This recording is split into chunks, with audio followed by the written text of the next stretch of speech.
Did you hear that John left his house? Multiple days in a row, even! No fucking way! That's incredible! I've never heard of such a thing! Someone leaving their house? Stop the fucking presses! Karkat! Is it a slow news day in the Consort Kingdom or something? Jade finishes pruning a dead bulb off of her arum lily plant and flicks it at Karkat's forehead. Then, she politely pulls the blinds shut, because God forbid even a sliver of sunlight ever affect Dave and Karkat's hive. Jade doesn't live here, technically, but there's domestic evidence of her all over the hive. Her plants, her base, her clothes slung over the couch where she slept for weeks at a time. I'm being serious, dumbass. I was really worried about him. I'm being serious too. I was actually beginning to wonder if John had died. But what the fuck were we supposed to do about it? It's not like he answers the phone. Well, if you care so much, then maybe don't respond with sarcasm when I tell you that he's getting better. Guys, it's not a competition. We were all worried about John. Were we? When's the last time either of you tried to hang out with him? When's the last time either of us left the hive? Yeah, shut-ins living in glass hives shouldn't throw, Actually, if we lived in a glass hive, way too much light would come in for Karkat's brutal photosensitivity issues. So we'd probably cover all the walls with, lots of curtains and sheets of thick fabric. So I guess maybe we could throw stones? Kinda small ones, so that the fabric could easily absorb the momentum. Also, me and Karkat would probably be too lazy to throw the stones that hard anyway, so I think actually this scenario is pretty workable here. It provides for a certain threshold of allowable minimum hypocrisy. Dave, this sucks. No, it doesn't. I'm giving thoughtful and critical consideration to a cliche which is long past due. A glass house with wall-to-wall curtains creates what I'm going to theorize as an incredibly important self-owning buffer. This is a huge breakthrough, and also it's fucking science. You of all people should appreciate the work being done here. Oh my god, I never thought I'd be thinking of you as my weird nerd friend by the time we were in our 20s. Yeah, well, I never thought you'd be the premier woo girl on the planet. What are you even doing here with us? Don't you usually spend your weekends at 48-hour interspecies raves or doing Arctic expeditions with Jake or whatever? Those two things are not always mutually exclusive. Jade floats over to the couch, shooting her two besties a salacious smile. She taps Karkat on the nose as she passes by. I'm just enjoying my youth. You could be enjoying it too. She retrieves one of her bras from where it's hanging over the back of the couch. She starts changing it right there, doing that mystical sleight of hand girls seem to be born with the knowledge of, where the bra goes off and then on again without the shirt being removed. Jade doesn't exactly have the best understanding of interpersonal boundaries, having been raised mostly by a dog, but still. It's a weird, intimate, and uncomfortably close to sexual thing to be doing in front of other people. Dave and Karkat share a vaguely mortified look. Jade sort of lives here, but she doesn't sort of live here. But seriously, what do you two even do holed up in here together all the time? Karkat snorts, still pointedly not looking at her. Oh, I'm sorry. Have you not seen Dave's ill-begotten art empire? He's got his opposable digits stuck into so many double-stacked husk loaves that even I don't know all his pen names. Okay, so that's what Dave does? What do you do? Jade puts her feet on the floor and pads over so she can sling her arms over the back of the couch and lay her cheek on the cushion. The look she gives Karkat is just shy of devious. Karkat defensively scuttles to the other end of the couch, where he ends up pressed flush against Dave's entire left side. Sit around and play video games all day? Hey, that's not the only thing I do. I've done laundry. Once or twice. Also, what humans refer to as groceries. I do the groceries. That's not a fucking figure of speech, man. You don't do the groceries, you go out and buy them. And even then, you don't actually do that. Like, fuck I... Dave puts both hands over Karkat's mouth and does a stage whisper over his shoulder. He means that he uses the alchemizer in the basement sometimes. Whose side are you on?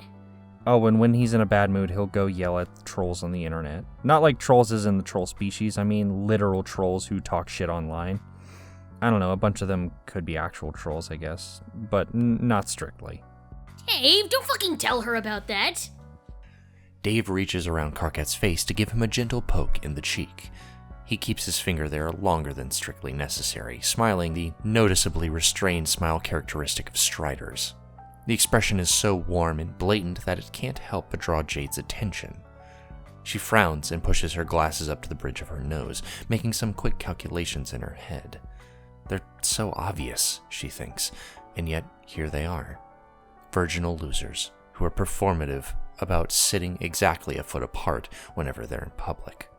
It's so pathetic it makes her want to howl at the moon in sorrow. What she's planning isn't a seduction, it's a public service. Why not, dude? I think it's cute. He's on all the major political sites, of course, but he spends most of his time going after people who leave abusive comments on my Sweet Bro Hella Jeff posts. Like he's got a whole complex network of burner accounts and sock puppets on my homepage set up for every possible scenario. Jesus Christ. It's incredible. He's driven at least 10 people off the site by creating thinly veiled parody accounts of their usernames. Stop talking about this. My exploits are heroic. Go absolutely fuck yourself. Karkat, shush. I'm so proud of you. Couldn't have done better myself. Well, I definitely could have, but I have better things to do with my time. Thank you, Dave. That was heartwarmingly and not even a little bit embarrassing. Consider my honor undeniably defended. Actually, Karkat, it's more like you're the one defending his honor. That's so cute. A night white knighting for another night? Dave, it's like Karkat's your adorable little house husband. What the fuck is a husband? Dave unpokes his finger from Karkat's cheek and tries to shimmy some space between them on the couch, but there's nowhere to go. Karkat is sandwiched between him and Jade, who is reaching out to put 2 fingers of her own at the center of his chest. She bounces them there a few times, enjoying the way troll skin is just a bit thicker than human skin, taut like the membrane over a poorly maintained drum. A husband. She begins walking her fingers up the length of Karkat's sternum. Karkat knows damned well what a husband is. He's been force-fed enough bad movies from Dave to pick up any human euphemism you could name. He still plays dumb sometimes for comedic effect, to irritate his friends, or simply to avoid a topic of conversation altogether. If he'd known it would only fan the flames of discussion in this case, he would have kept his mouth shut. A husband is a little like what you both do already. Only with certain benefits. Her fingers reach the hollow of Karkat's throat just in time to catch him swallow. He starts to sweat. What kind of benefits? Don't play dumb, Karkat. Jade, dude, come on. Leave him alone. Jade does not come on. She slides her fingers up under Karkat's chin so that they can rest on his lips, which are a little chapped. It doesn't take much work to pop them open and slide both fingers in. If you're really that clueless, I can show you. Karkat looks like an animal with its leg caught in a trap, eyes flickering, breath getting shallow. His bottom lip is trembling where Jade is stroking it with her thumb. It would be pretty easy to mistake his reaction for arousal, so it's understandable that Jade is extremely surprised when Karkat snaps his jaw shut and chomps down on her hand. Ow! She flies back, literally, spiraling up towards the ceiling so fast that her skirt puffs up and she gets all tangled in her clothes for a few seconds. She clutches her wounded hand and glares daggers at Karkat, ears flat under her long dark hair. Karkat, what the hell? What the hell? You're seriously asking me? What the hell? Jade, you were trying to choke me to death with your weird, soft human fingers. What were you trying to do? Reach into my chest and fill up my fucking pump biscuit for a midday snack? Is this because you're half bark beast now? No, I was flirting, you dummy! Oh my god, you two really are hopeless. Why do I even waste my time?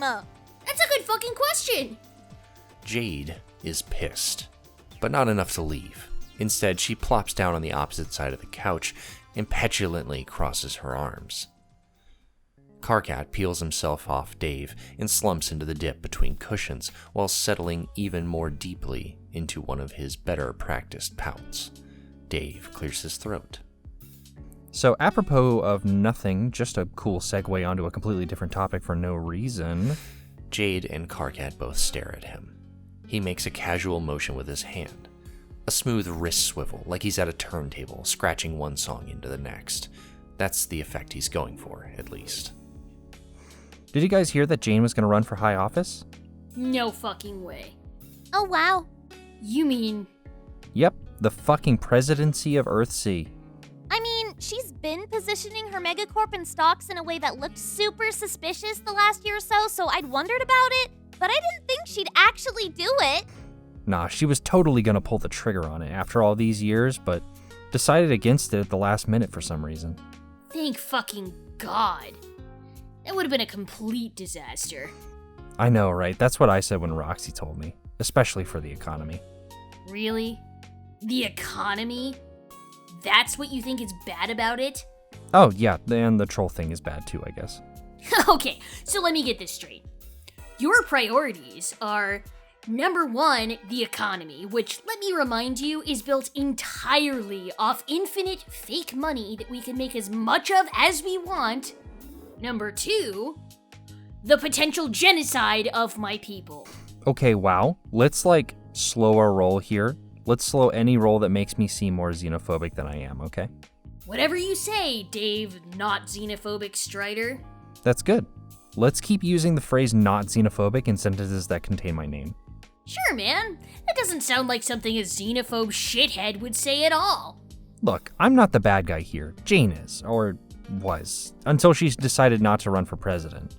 Let's all just thank whichever Christ was responsible for making whatever decision resulted in her deciding not to do that. What? Don't change the subject, xenophobe. No, look, I'll be the first to say that Jane is xenophobic as fuck.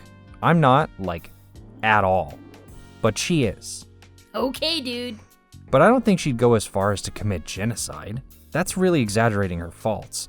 We'd have to get pretty far away from the people we were when we started all this for that to be a viable outcome.